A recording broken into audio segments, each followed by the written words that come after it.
Hey, Mondo, this is so cool being with you. Here we are in Oklahoma at the Prophecy Watchers Conference. This is like the 4,000th annual conference or whatever. Exactly. This is so cool. I remember the first time I was invited to a Prophecy Watchers Conference several years ago.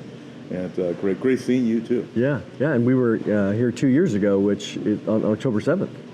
So this is where that Saturday morning we were here. Yeah. That is right. I was supposed to go to Israel like 2 days later. Marzulli was supposed to go that day, I think. Yeah, he was leaving on Sunday the next day.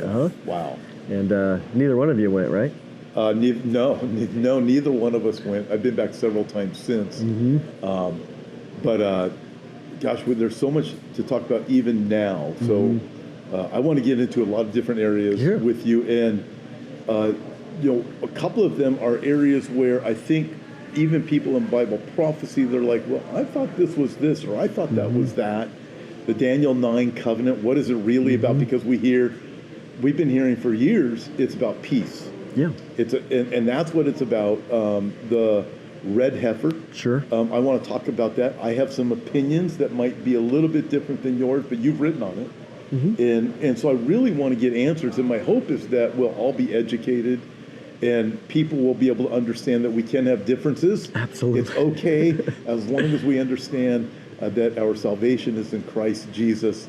And this isn't going to affect our salvation or anything like that. But to educate, and then something else people don't know, both you and I were senior pastors. Yeah. And we both turned over the pulpit to somebody else about the exact same time to do prophecy full time. Yep.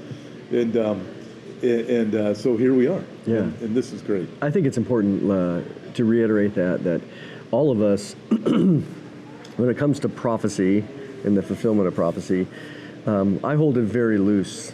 I'm strong pre-trib, of course, and the over futurist, certainly for Israel and stuff, but how things are going to, the details, I expect, especially in the book of Daniel, Daniel 12:4, he tells Daniel, the angel tells Daniel, seal it up until the time of the end, and then, which implies that it's going to be unsealed, the understanding, because then he says knowledge is going to increase, right? So I expect that we're going to be modifying, refining our views until the Lord returns a little bit. We have the general framework, which I think is correct, but we should definitely not be, we should be willing to have differences and be like, oh, that's good. All right, I'm going to modify that. Doesn't mean I failed. I didn't understand the gospel. Prophecy is very, a lot of it's going to change. 10 Kings, even talking about that. We've talked about that before. Different perspectives. I'm not dogmatic on really any of it, except Jesus is coming back. That's for sure. I'm very similar. I've taught through the book of Revelation, I think 5 times now, and I'm getting ready to start it again. And every time I go through it, I think, wait a minute, that's not right. And I taught that in the past. And I do believe the closer we get to the second coming of Christ, the more clarity we have. Sure. I think it's like for the mark of the beast. Now we can go, this is like a no-brainer. But will it happen exactly like this? Probably not, but we have a really good idea of tools that are already developed that it's like, it's so obvious. Well, let me ask you on that, because, 15 years ago, teaching through the mark of the beast, we have barcodes, the scan, the different things to store. But I don't remember anybody of the main people that I've ever read talking about vaccines. Yeah. Did you? Had you ever heard that before 5 years ago, or 10 years ago? No, maybe somebody did and we both missed it. Maybe that's what I said. Maybe they did, but it wasn't mainstream. No, and I do remember talking about RFID chips probably 20 years ago. Sure, yeah, RFID, yeah. But it was in 2020 when we heard about Bill Gates. Hey, I've got a tattoo, and people forgot about that. And it was all centered around that. Yep. And yet here we are, 2025, looking at 2026 and going, hey, Bill Gates is saying, this tattoo's still here. And it's not, and it's also, you have this patent number that was 666, which is another story in and of itself. Yep. But back to what you said, I totally agree. We're going to have more clarity. But I really believe when Daniel wrote that, seal it, or the angel told him, it's not for you, it's for the time of the end. During the tribulation period, the people who come to faith in Christ, they are going to get it. Yes. In fact, even the mark of the beast, where it's the number of a man, the number is 666. I don't think until the people are in the tribulation, it's going to trigger them. They're going to go, we know exactly what that is and who that is. They will figure it out. It's like, I'll put it there, but there's certain things we can speculate on and kind of get into some territory that we need to be careful on too. But I liken it to the first coming of Christ. So you have prophecies, the Messiah is going to be born in Bethlehem. He's going to come out of Egypt. He's going to be from the Galilee. All these different dynamics from him. You're going, well, how could that be? There's not a person who lived, not one that could have said, well, Caesar Augustus is going to issue a decree, and Quirinius is going to be the governor, and there's going to be this young couple up in Nazareth, and there's going to be, she's going to be pregnant by it's going to be a virgin thing, and she's going to come and because of a census. And then Herod's going to want to kill all the Jewish boys, so the family's going to have to flee to... Nobody could have figured that out. Not a person even could have put it ahead of time. Well, it's because of this Augustus thing. The Messiah is going to be born in Bethlehem. How can he be from all three of those areas? With the Bible, we know... And I think it's the same way. Because you would have a contradiction there. I mean, theoretically, you would have a theoretic, this is contradiction. And I imagine, the Jewish people at the time were trying to puzzle that out because, can anything good come out of Galilee? I mean, they were, they questioned these things. But yet God's like, just watch. and amazing. And yet, it was through the scriptures also where Matthew 16, Jesus says, you should have known. Should have known. And how could you not know based on Daniel's prophecy for the first 69 weeks? So, but I mean, I think sometimes in the prophecy world we get too dogmatic. And then people pull out their calculators and do math, and they do this, and it can get into a whole mess. And one of them is what I want to talk to you about now. And again, take this anywhere you want. Is Daniel chapter 9. And I was watching some of the podcasts you had done about it, and then you had sent me your article too, and I look and go, I have asked that same question. Is where in Daniel chapter 9 does it say that this is a peace treaty?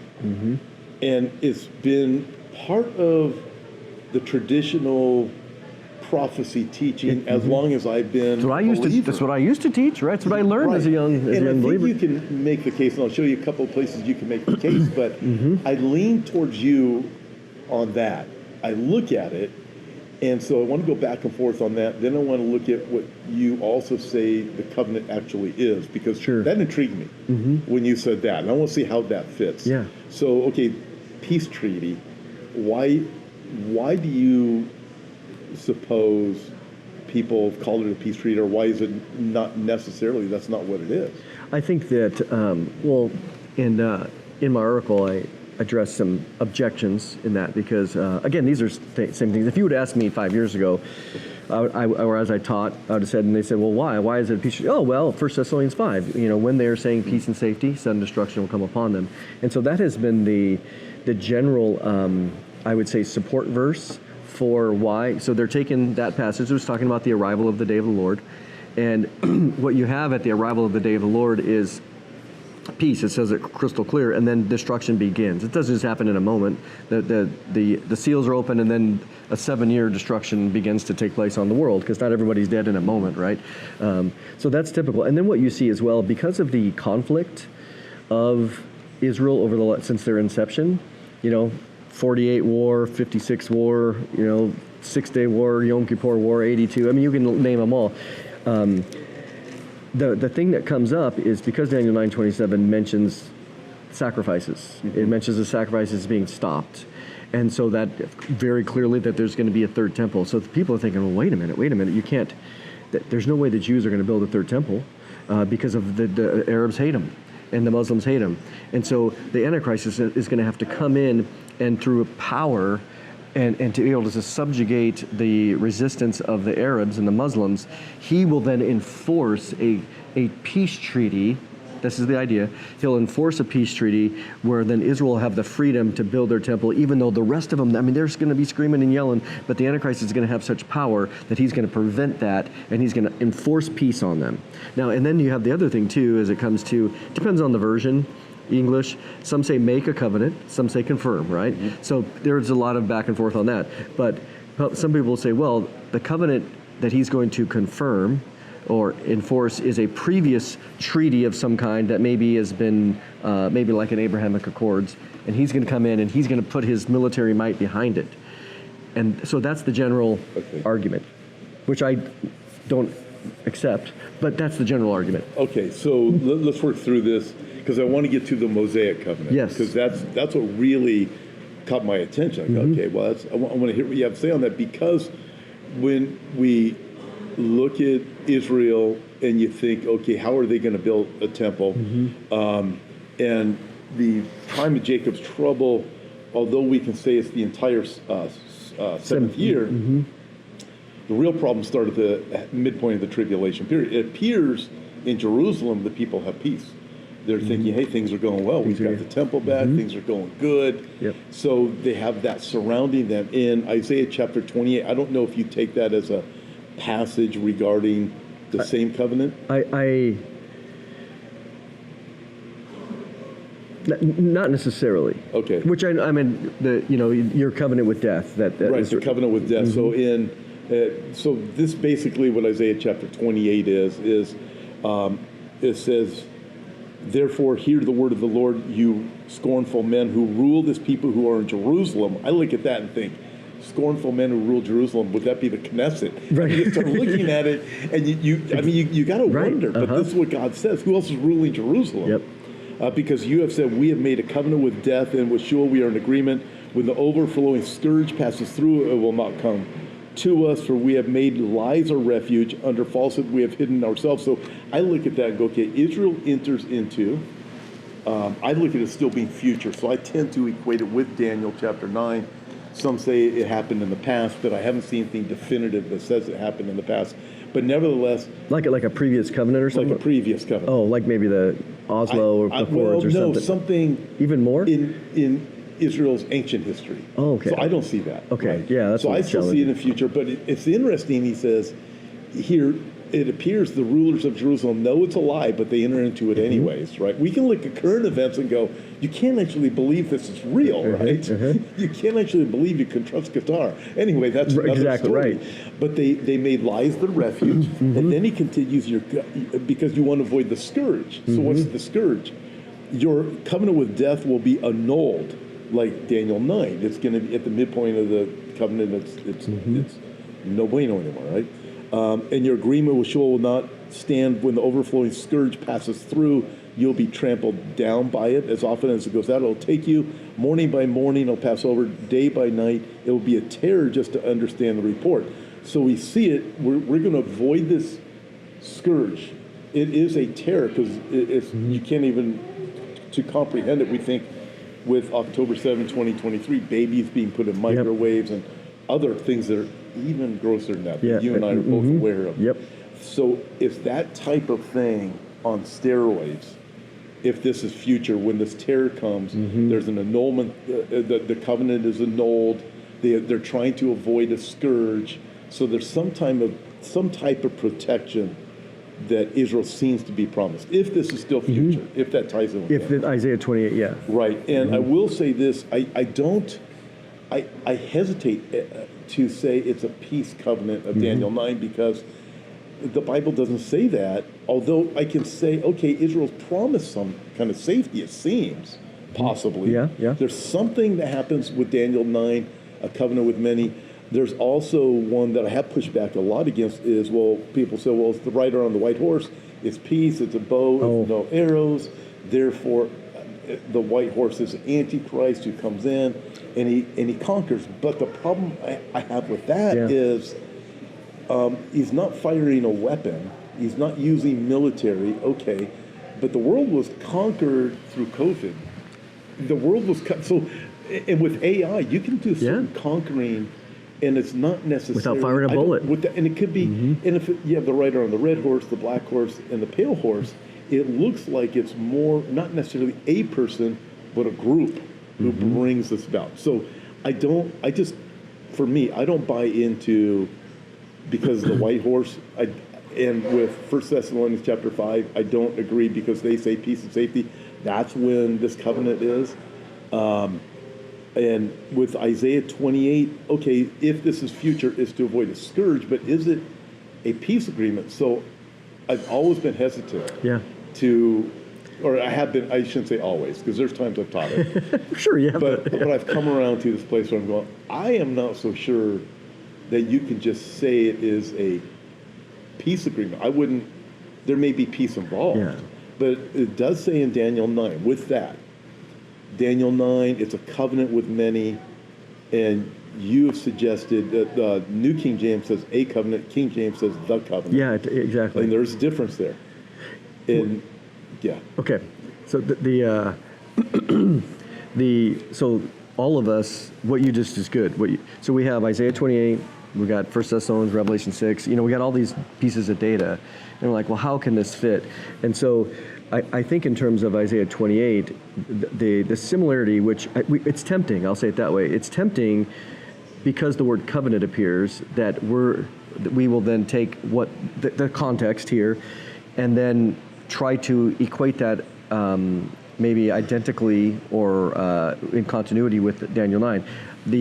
I think we have to be careful, because just because you have the word covenant doesn't mean it always. I guess I'll say it this way. I was talking to somebody and I said, when I'm reading Daniel 9 or even Isaiah 28, when I read Daniel 9, am I completely lost at what Daniel meaning? Do I need Isaiah to understand Daniel 9? I should be able to understand Daniel 9 within the context. That's the way hermeneutics works, right?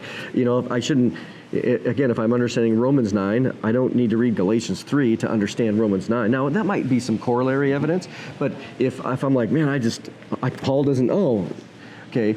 So we need to allow the Bible to speak in its own biblical theological context. Okay, so that being the case, I do think this is referring to the agreement that the reception that the Jewish leaders have with the Antichrist. I do believe that they make an agreement with him. Okay, clearly, for various. And I'm not even opposed to for security reasons, but I don't think that is exactly what Daniel 9 is saying. Mm-hmm. So if this is doing anything, it's bringing a different angle on that reception Sure. of the Antichrist, because in Daniel 9, one of the questions that I just ask is first of all, the word shalom, it appears in the book of Daniel, but it doesn't appear anywhere there in Daniel 9 at all. And so as you're reading it, and so one of the questions I ask is, again, when you do hermeneutics, in context, you ask the question, okay, well, for example, how did Daniel use the word berit for covenant? He uses it 7 times in the book, and every time it appears, it's referring to the Mosaic covenant, every time. And so to me, that's pretty weighty. And so I think, well, okay, is it possible then that, again, not that he can't use the word covenant in a different way, but when you start looking at, wow, if we take that one out, it's 100% that he's speaking about the Mosaic covenant. And sometimes you'll see habarit with the H, the hey there, the definite article. But if you look at the rest of them, sometimes it has the definite article and sometimes it doesn't. But sometimes the translators, because in Hebrew you can do that, you could still say the covenant, but there's no definite article in Hebrew. So the fact that it doesn't say the covenant there in Daniel 9:27 doesn't really mean anything, because again, I can show the inconsistency of the translators in the other one. But even in Hebrew, again, I know Hebrew, but in Daniel 9 it's not complicated. The verb is unusual and unique, but the rest of it's very straightforward. And so literally what it says is, he, the Antichrist, shall cause the covenant to prevail for the many. And then in the middle of the week, he shall bring a ceasing to the offerings. So that brings in a different clarity. Yeah. In Hebrew, yeah. It is la rabim, which is it's a phrase that appears in Daniel 11:33. So he uses that phrase, and it means the Jews. So many people say, oh, he's making a covenant with the many. This could be surrounding nations. And you're like, okay, I hypothetically, but la rabim is very clear. Again, the same exact phrase.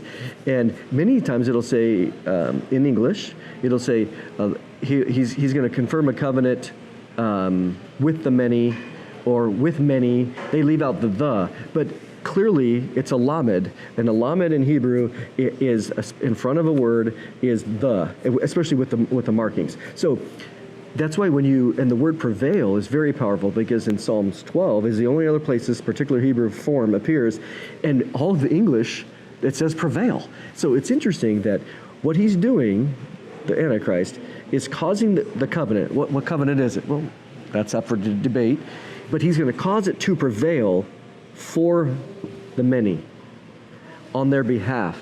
And so that's why, again, when you look at the rest of Daniel, I just asked the question, well, if the Mosaic covenant is if he's causing that to prevail for them, and then it's not a stretch, because what's the exact next thing that's said? In the middle of the week, he's going to stop the sacrifices and offerings. Well, where'd that come out? Like, dude, when were we talking about sacrifices and offerings? And all of a sudden, that's right in, it's like the next half of the verse. So its next phrase is, so you see, I wouldn't say it's a reach to take the connection of, and if I ask somebody, he asks a Jewish person, you're there all the time, hey, the temple sacrifices, why are you going to do that? Well, it's a mitzvah. What are you talking about? Oh, don't ask a dumb question. Well, it's a commandment. Yes, it's a mitzvah. Who? Well, Moses, clearly. And if you ask them today, what do they want? And you know this, the Orthodox are irritated with the seculars, because you do have some Sabbath rules, Sabbath laws there, things aren't open, but they want Torah, man. They want Torah to be throughout the entire land of Israel. They want it obligated on everybody, just like in the Old Testament. I mean, they're not any different. And so for them, they're waiting. They're eager for someone to come along and enforce or cause to prevail the Mosaic covenant for the Jews. And when that guy comes, they're going to be, you're our guy. Because if you look, I even have this in the article, I went to like Chabad or Jew, F and Q. If you just ask him, what's the Messiah going to do? Give us your version of the Messiah, not the Christian Messiah, because they reject it. What's the Messiah when he shows up? He's going to cause Torah to prevail. And they use that language. He's going to build the temple. And so for them, when the Antichrist comes on the scene, which again, we believe, John 5:43, that Jesus said, I came in my Father's name, you didn't receive me. Another's going to come in his own name, you will receive him. So when that guy comes and he promises to bring about the temple, to bring about the sacrifices, to bring Torah back in the land, and that's the covenant, the Mosaic covenant that he's causing to prevail, they're going to eat it up. This is what we've been waiting for. Now, let's bring in Isaiah 28. Could it be in agreement with that the scornful rulers, is that referring to the secular people, or is it referring to the religious rulers? Well, that is, I wanted to go that direction, because to me, if you go back to the time of Jesus and his first coming, who do you have? You have the Sanhedrin. Yep. You have this whole Pharisaical approach. Yep. Who is Jesus going after? Yeah. The religious. And who is he calling wicked? When you look at Matthew chapter 23, woe to you, scribes. The fruit of vipers. You look at who are the scornful ones, is the religious. So religious. As you were talking, to me, this is really fascinating, because it just totally makes sense. When and I've taught for years, a covenant with many is, you look and it's pretty obvious things are going a particular direction. Every peace covenant of the world is flying around out there, but there's so many of them. Well, which one is it? Which one is it? And you have the Abraham Accords, which I always find intriguing. But we can't base it on Abraham covenant, and we have his name's hijacked. Can't do Bible prophecy based on those things. A lot of people do. They do. But this is fascinating. So at the same time, then you go, okay, well, who would come along and do such a thing? Which it's going to get to the red heifers in a minute, right? Who would come along and do such a thing? Well, would it be a Gentile? So we know from Daniel chapter 9, he's of the people who destroyed the city. I want to ask you about that. Yeah. So would it be a Gentile? Could it only be a Jew who would do that? Or, as many people say, Joel Richardson and others, he's Muslim. Yeah. So as we look at that, is it Jew, Gentile? Okay. So if people want, go to prophecywatchers.com/Daniel9. Okay, all one word. And I have a full-length article there. We'll include the full link. Yeah, okay. Because so one of the things that I ask there is, and I at the end of my exegesis of Daniel 9, I say, well, let's talk about what else contributes. Is the Antichrist Jew or Gentile? And so I say, hey, there's different sides. A lot of people is Gentile because of Romans 9:26 or Daniel 9:26, and so.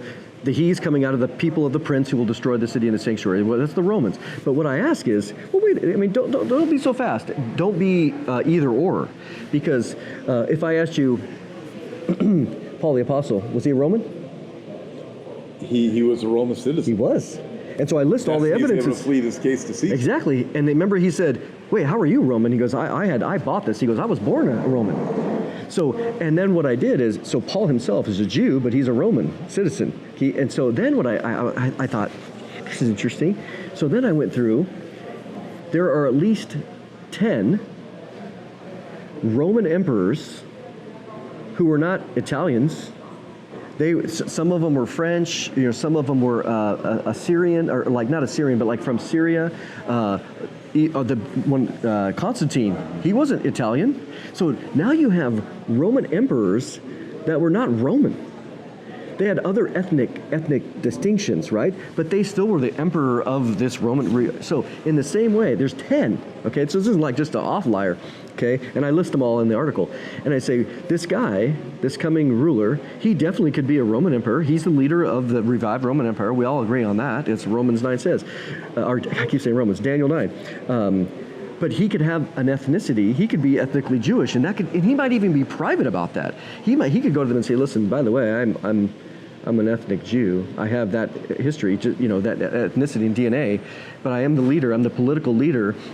Again, like the other Roman emperors were. So to me, I think we don't have to fight about whether it's Jew or Gentile, because in fact you can kind of show that you can argue at both sides. And so, but I'm thinking, well, don't have either. He can blend together, just like historically we have that, and then Paul himself has those distinctions, and so he could come along and he could provide that level of he's the horn of the book of Daniel, of the revived Roman emperor. The Antichrist is. But they receive him. They receive him. That's pretty strong to me, because when Jesus came and he wasn't received as what? As Messiah. And I find it fascinating. He said that in John 5:43. Well, in John 4, John is writing his book. And in the previous chapter, John 4, it's the only place in all of it's this real clear that early on is the woman at the well. And she says, well, we know when the Messiah comes. And Jesus says, I'm he. So John is now saying, look, reader, I just revealed to you that in my sequence, Jesus is the Messiah. And even the Samaritan woman recognized it. And then Jesus says in the next chapter in his debate, hey, you guys wouldn't receive me. What does that mean? Well, probably a lot of things, but at least as the Messiah. And the other guy that's coming, they're going to receive him as what? At least, in my opinion, as the Messiah. Another one come in his name, and him you will receive. You will receive. So I just find this very intriguing, looking at the rejection of Jesus and what was one of the issues that they had with him. He says, I came to fulfill the law and the prophets. Mm-hmm. And they were very challenged by him, how he healed people on the Sabbath, mm-hmm. Shabbat, the different things that he did. So when we look at this and think, okay, what is it that the Jews today say that Jesus didn't do, so therefore we know he wasn't the Messiah? Mm-hmm. There's certain things he did not do. He didn't conquer Rome. Nope. He didn't become this great world leader. So the one they will receive will be doing these things in the name of Judaism. Mm-hmm. I think so. It's really. I think your argument is very good, and very intriguing also, especially when you look at it from this perspective. We do have all of the cases, the types of Antichrist in the past. They were all Gentile. They were. We don't have ones that were Jewish then, but I think that you build a very interesting case that is worth. I find it fascinating. Yeah. That's why I have no problem with people will use Antiochus Epiphanes, which I talk a lot in the article about, because in Matthew 24, Jesus makes the connection. He says, look, let the reader understand, right? Matthew 24:15, abomination of desolation. And he says, the abomination of desolation, you go, that was spoken of by Daniel, right? So then you go back to Daniel and go, well, that was Antiochus Epiphanes in 167, BC, but Jesus says it's going to happen again. So he's like, look, if you want to understand the future, you got to understand the past. And so when you go to Antiochus Epiphanes, and I have in the article 10 similarities between Antiochus and the future Antichrist, and based on the scripture, it's all there. But it is true that he was definitely a Greek. He was a Gentile. And so, but we're not limited just because that's a type.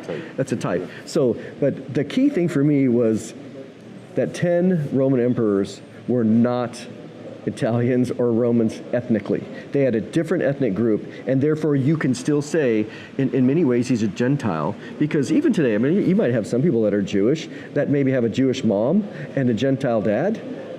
They could claim both at that moment. And there are many secular Jews. Yeah. Even in Israel, there's a left movement over there. I was interviewing a gentleman, I think you're familiar with him, he's wearing a kippah, and we were riding up in an elevator, and I said, I'm going to interview, he used to be a UN ambassador for Israel. And while we're riding up in the elevator, he says, this isn't going to be a religious interview, is it?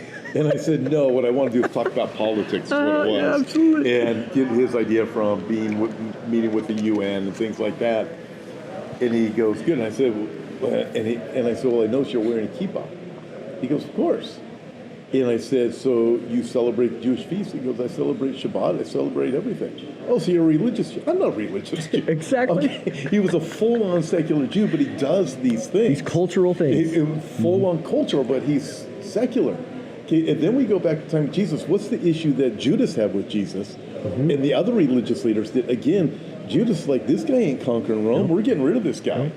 And so these dynamics that, I don't know, I find it very fascinating with this conversation. Yeah. Looking at Daniel, the covenant, the false Messiah. Where's he going to come from? I mean, look at George Soros. Yeah. He was willing to sell out. People would say that, well, that's one of the arguments against a Jewish Messiah is that, well, a Jewish Messiah would never kill his own people. You're like, really? Don't you know anything about history? Haven't you read the Kings of Israel? Exactly. What they were doing, they were killing Jewish babies. Exactly. Let alone Yeah, exactly. everything. So that's not an argument. No, there weren't very many good Jewish kings. In fact, this book is full of sins of Israel. All right. So let's shift gears. This is fascinating. We do have the link provided to get Mondo's information on this article. This is great. This Christmas, Hope for Our Times wants to say thank you.